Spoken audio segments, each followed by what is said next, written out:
ওয়াশিংটনের সাথে কোনো আলোচনা হচ্ছে না সাফ জানিয়ে দিলেন ইরানের পররাষ্ট্রমন্ত্রী। বুধবার 25শে মার্চের দেশটির রাষ্ট্রীয় সংবাদ মাধ্যমে দেওয়া এক সাক্ষাৎকারে তিনি স্পষ্ট করেন যে তেহরান বর্তমানে আলোচনার টেবিলে বসার কোনো পরিকল্পনা করছে না। আরাকচি জানান, গত কয়েকদিনে কয়েকটি বন্ধু রাষ্ট্রের মাধ্যমে ওয়াশিংটন তেহরানকে কিছু বার্তা পাঠিয়েছে। এর জবাবে ইরানও নিজেদের কঠোর অবস্থানের কথা জানিয়ে সতর্কবার্তা দিয়েছে। তবে এই পরোক্ষ বার্তা আদান প্রদানকে কোনোভাবেই আলোচনা বলা চলে না।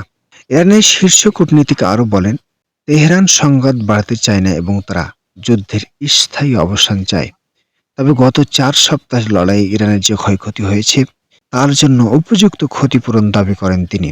তার মতে ইরানের বর্তমান কৌশল হল সামরিক জবাব অব্যাহত রাখা।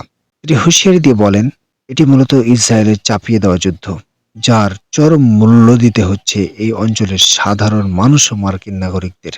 আব্বাস আরাকচির দাবি, ইরানের বিরুদ্ধে চালানো অভিযান যুক্তরাষ্ট্র তাদের প্রাথমিক লক্ষ্যগুলো যেমন দ্রুত বিজয় অর্জন ও তেহরানের শাসন ব্যবস্থায় পরিবর্তন অর্জনে সম্পূর্ণ ব্যর্থ হয়েছে। তিনি আরও যোগ করেন, ইরানের প্রতিরক্ষা ব্যবস্থা বিশ্বকে বুঝিয়ে দিয়েছে যে দেশটির সার্বভৌমত্বে আঘাত হানার ক্ষমতা কারণে।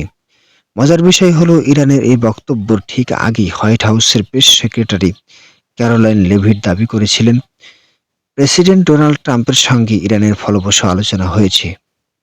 মার্কিন প্রশাসন দাবি করেছিল, ইরানের জ্বালানি খাতে হামলার হুমকির পর তেহরান নিজেই আলোচনার প্রতি আগ্রহ দেখাচ্ছে। তবে ইরানের পররাষ্ট্রমন্ত্রী এই সর্বশেষ মন্তব্যে ওয়াশিংটনের সেই দাবি কার্যত ভিত্তিহীন প্রমাণিত হলো।